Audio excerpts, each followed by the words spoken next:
Bismillahirrahmanirrahim. En güzel maqtashlar ve en isil medihiyeler alemlerin yaratquchisi ve yegane Rabbi bolgan Allah Ta'ala xasdır. Allah Ta'ala'nın için kalbimden mediyeleymen. Onunla hamd sana aytman ve şükür kılıman. Haqdini bizlerge yetkizgen süyümlük Peygamberimiz Hazreti Muhammed Aleyhisselam'a durut, dua ve salam yollayman. Onun aile tavabatlarına, sahabelerine ve ta kıyametkiçi onun yolunda mağdağan Müslüman qeyrindaşlarga bəxt saadet tileymen. Assalamu aleykum ve rahmetullahi ve berekatuhu. Hürmetlik okurmenlerimiz, endi huzurunlarga bəxt saadetinin 40 resipi namlıq kitabımızını oquşunu davamlaştırırız. 21. resip Allah Ta'ala'nın mağbiretinden ümit üzmen. İnsan günah qilmaydigan farishta emas, yoki aql va vijdondan mahrum jonliqma emas. Balki u farishtalardagi ruhoniylik bilan boshqa jonliqlardagi nafsoniyatchilikni o'ziga jam qilgan yagona maxluqot. Shunga insondan xuddi farishtalardan sodir bo'lgandek yaxshi ishlarmi, hayvonlardan sodir bo'lgandek nafsoniyatchilik va aqlsizliklarmi sodir bo'lib turadi. Chunki inson qo'lidan yaxshilikmi, yomonlikmi keladigan maxluqot. Peygamber Aleyhisselam her qandaq odam balası xatolashquchidir. Xatolashquchilarning eng yaxshisi tavba qilguvchilardir deb ko'rsatgan. Her qandaq gunohning chorasi tavbadir.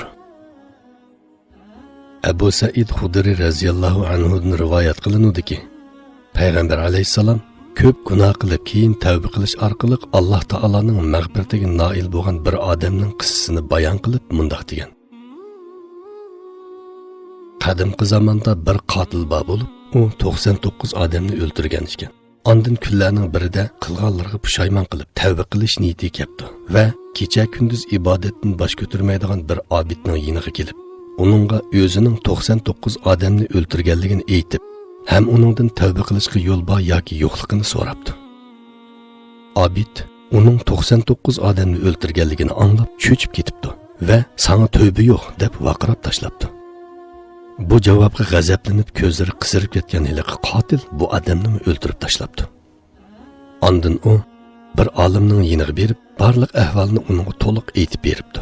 Olim buning so'zini anglagandan keyin uningga "Subhanalloh, tavbaning eshigini kim taqibapti? Ta qiyomatgacha tavba qilishning eshigi ochiq. Siz tavba qilsangiz Alloh kechiradi. Lekin siz yomon bir shaharda turyapsiz. Siz palon shaharga borsangiz shu yerda yaxshi odamlar bor. Shular bilan billa Allohga qulchilik qiling" deb yo'l ko'rsatdi. U yomonlikdan qo'l uzib, Allohga tavba qilish uchun mazkur shaharga qarab yo'l oldi. Ammo u yo'lning yerimiga kelganda o'lib ketibdi. Shu hamon osmondan rahmat farishtalari bilan azob farishtalari tushib, uning yeniga hozir bo'libdi va bu odamni ular talishib qopdi. Rahmat farishtalari uning tavba qilish yo'lida menib o'lib ketganligi uchun uni jannatga ib bormoqchi bo'libdi. Azob farishtalari uning 100 odamni o'ldirgan qotil bo'lganligi uchun uni do'zaxga ib bormoqchi bo'libdi. Oxirida Alloh taolo ularga odam suratida bir farishta avatibdi. Farishta ularning o'rtasida adolatli hukm chiqarmoqchi bo'lib, ularga debdi: "Sizlar mundaq talashmasdan avval bu odam jon uzgan u kelgan shaharga yaqinroqmi yoki u bormoqchi bo'lgan shaharga yaqinroqmi o'lchab ko'ringlar. Agar kelgan shaharning musofisi u bormoqchi bo'lgan shaharning musofisidan yaqin bo'lsa, u do'zaxga mansub bo'ladi. Agar bormoqchi bo'lgan shaharga yaqin bo'lsa, jannatga mansub bo'ladi" debdi. Shuning bilan Alloh taolo u odam kelgan shaharning musofisini jiroq, u bormoqchi bo'lgan shaharning musofisini yaqin qilib beribdi.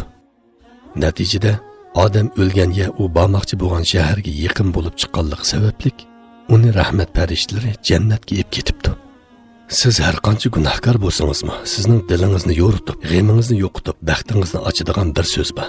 U bo'lsa-mu Rabbimizning muni so'zidir. Qul ya ibadiyallazina asrafu ala anfusihim la taqnatu min rahmatillahi innalloha yaghfiruz-zunuba jami'a innahu huval g'afurur rahim. Ya'ni ey payg'ambar, mening tilimdan aytqinki, ey gunohlarni qilaverib o'ziga uvol qilgan bandilarim, Allohning rahmatidan umidsizlanmanglar. Chunki Alloh jami gunohlarni mag'firat qiladi. Shubhisizki u nihoyat mag'firat qilg'uchidir, nihoyat mehribondir. Alloh taolo ularga o'zining eng mehribon ekanligini his qildirish uchun ularga ey bandilarim deb xitob qildi va bu oyatni ko'p gunoh qilib o'ziga o'zi zulm qilgan bandilarga xos qildi. Alloh taolo gunoh va xatoliklarga petib ketguchilarga mundoq degan yada boshqalarga nimami deb o'qiydi. Alloh taolo har qanday tavbani qabul qiladi. Alloh taolo gunohkor bandilarga xush xabar berib mundoq deydi: والذين إذا فعلوا فاحشة أو ظلموا أنفسهم ذكروا الله فاستغفروا لذنوبهم ومن يغفر الذنوب إلا الله ولم يصروا على ما فعلوا وهم يعلمون. Yani taqvodorlar biri cho'ng gunoh qilib qolsa yoki o'zlariga zulm qilib qolsa, darhol Allohni esiga yod etib, gunohlari uchun mag'firat tilaydi. Gunohlarni Allohdan boshqa kim kechira oladi? Ular qilgan gunoh ishlarini bilib turib davomlashtirmaydi. وَمَنْ يَعْمَلْ سُوءًا أَوْ يَظْلِمْ نَفْسَهُ ثُمَّ يَسْتَغْفِرِ اللَّهَ يَجِدِ اللَّهَ غَفُورًا رَحِيمًا.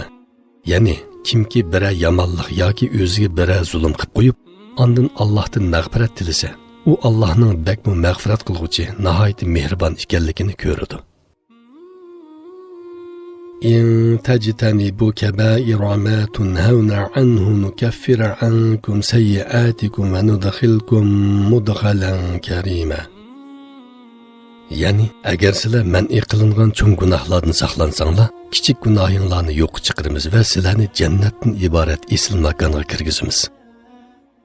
ولو أنهم إن ظلموا أنفسهم جاءوك فاستغفروا الله واستغفر لهم الرسول لوجدوا الله توابا رحيما.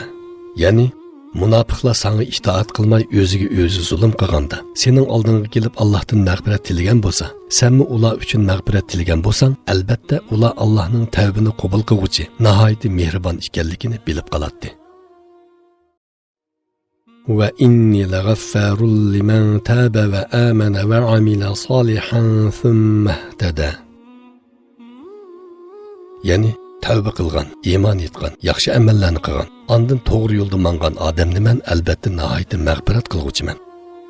Payg'ambar alayhissalom haqiqatan Alloh o'zining mag'firat qo'lini kunduzda xatolik o'tkazuvchilarning tavbasini qabul qilish uchun kechida yoyidi. Kechida xatolik o'tkazuvchilarning tavbasini qabul qilish uchun kunduzda yoyidi degan.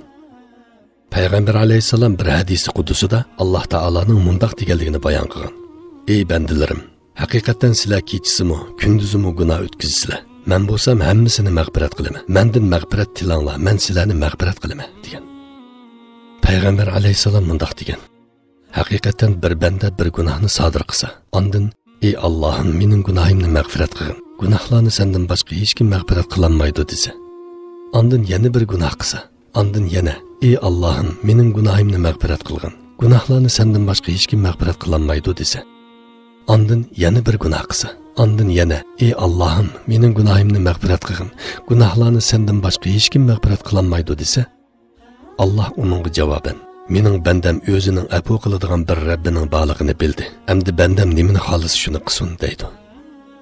Hurmatli o'qirmanlarimiz, vaqt munosabati bilan bugungi darsimizni mishada oxirlashtiramiz. Kelar qitim ko'rishgacha omon bo'linglar. Assalomu alaykum va rahmatullohi va barakatuh.